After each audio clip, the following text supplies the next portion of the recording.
Hi, today I'm going to walk you through the water conservation lab provided by Kansas Corn STEM.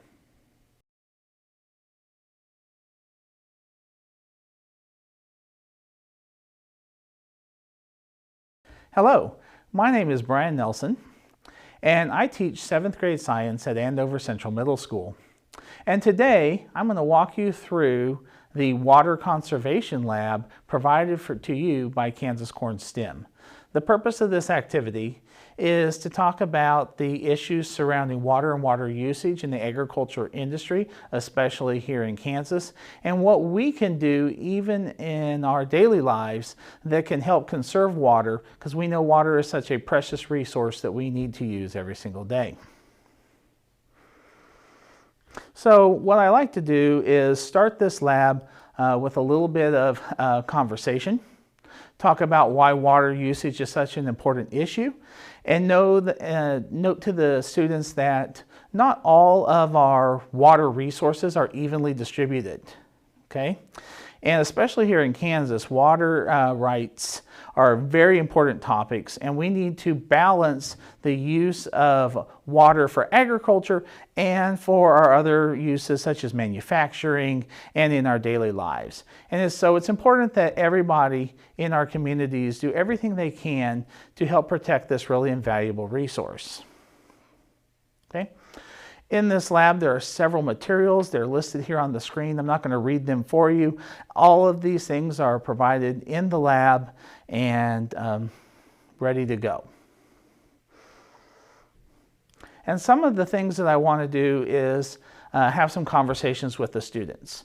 Like, just get them started talking about water and the things that we use water for in our daily lives. And also get them thinking about how much water we actually have on our planet.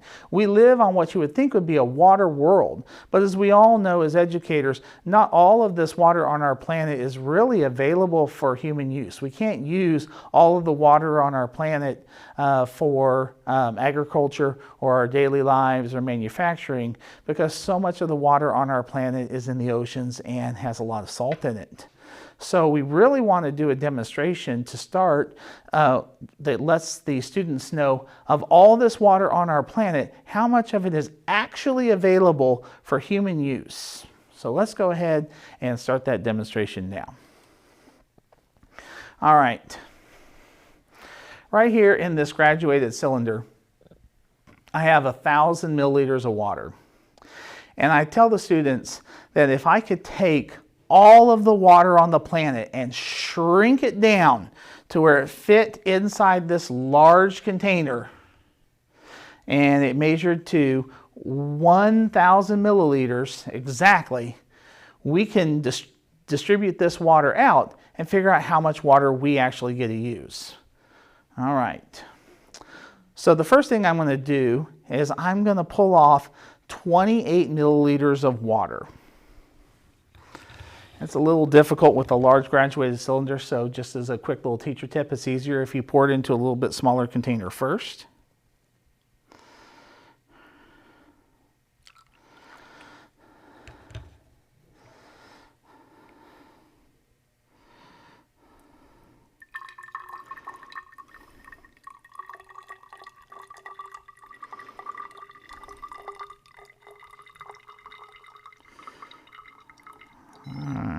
So I'm right at 28 milliliters. So I'm going to pour this rest back in here.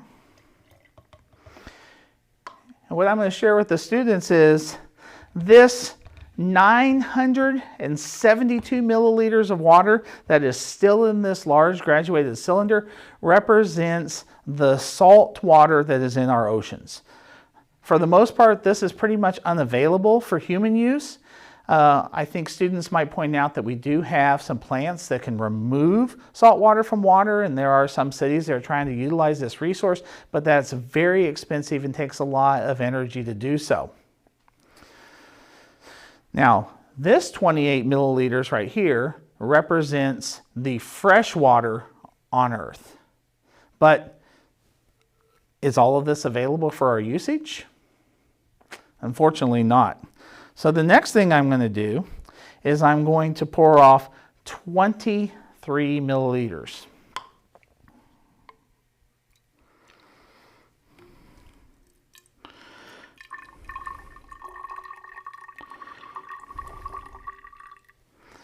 All right. All right, this 23 milliliters right here represents the water that is trapped in ice. Some of it's located in Antarctica and other of our large glaciers around the planet. And again, because this is trapped in ice, this is also not available for our everyday usage. All right.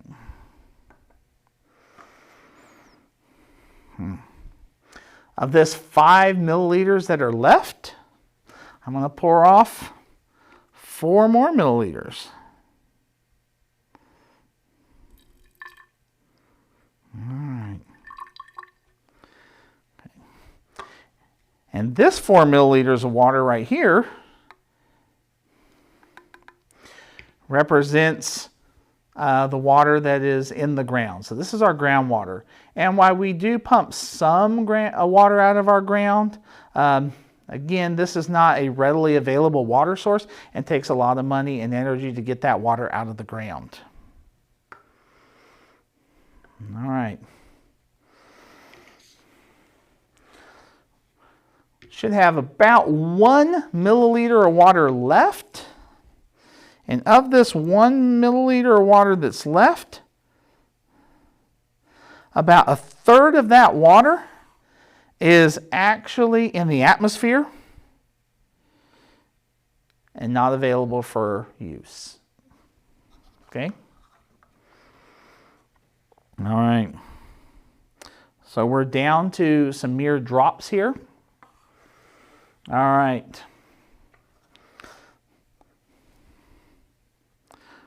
I'm going to put 1 drop of water into my hand here. So these drops of water right here represent our surface water. And of this surface water that's available in our lakes and our rivers and streams, there's really only 1 drop of this that is not polluted and really available for human use. And of that 1 drop of water that's left that is available for human use, 42% of that is going to agriculture, 39% of it's going to generate electricity, 8% of it's going to manufacturing, and only 11% of that water is actually going to our homes and businesses.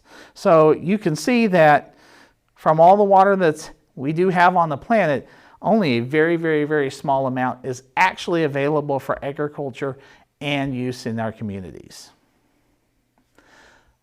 Another part of this lab is trying to get our students to look at their own water usage that they use every single day and what kind of steps they could take to reduce some of the water that they use in their daily lives. One of the things that we can have students do is calculate flow rate. Like how much water actually comes out of your drinking fountain? How much water actually comes out of your shower head every minute? These kind of things are important to know so that you can calculate your usage. One of the things you can do to practice this with students is pretty simple. You can get a milk jug or any container and you can put a hole in the bottom of the jug, cover it with tape, and when they're ready, you can start a 1-minute timer and have the students put their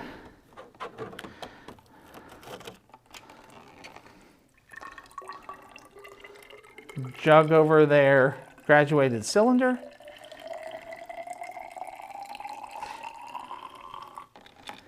And that's as much as I'm going to do for now because I think you guys understand the concept of what we're doing here. They can, after 1 minute, figure out how many milliliters of water goes into their graduated cylinder in a minute's time, and then you can calculate milliliters per minute.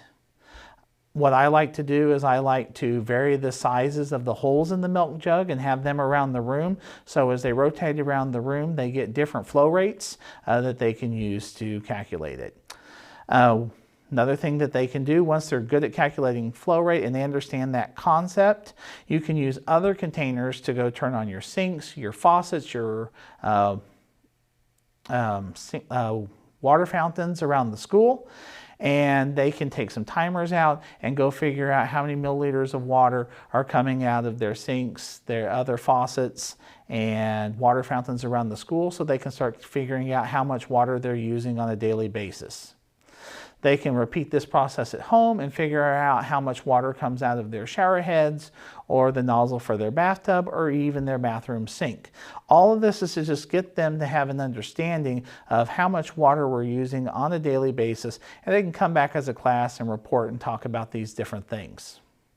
Another thing that I'll have them do is also start doing a little bit of research so they can figure out how much water does it take every time they do a load of laundry. How much water does it typically take when they run their dishwasher? How much water does it typically take when they use other appliances and things that utilize water in their house? So they can really start to get a feel for how much water as an individual we use every day. Students are always surprised at how much water they actually consume. A lot of students think that they pretty much fill up their water bottles every day and that's all the water they go through, and they don't think of all the other water uses that we have. So it's a really great demonstration, and I think it's very powerful for the students. A really good follow-up questions that I have with the students is, knowing how much water that you do use, what are a few simple steps you could do to reduce that water usage? Because every single drop that we save can help that a little bit. Now, after we've looked at our own water usage at home, another thing that I want to do is start introducing how water is used in agriculture and how farmers, because of limited water resources here in Kansas, are taking efforts to reduce their water usage and conserve water on the farm. So there's actually an article that we have available for you to read with your students. It's broken up into several sections that talk about different steps that farmers take to reduce their water usage. You can jigsaw that with your students. There's also a graphic organizer provided for you that you can utilize. We have some good marking the text strategies that you can utilize with your students. So it's a great language arts and science cross connection. That will help the students understand what's happening in agriculture and on our Kansas farms. I want to thank you for watching this video, and I hope that you're able to utilize everything that we're doing in your classrooms. And if you have any questions or need any help, you're welcome to get in contact with myself or Kansas Corn, and we'll help you with anything that you need help with.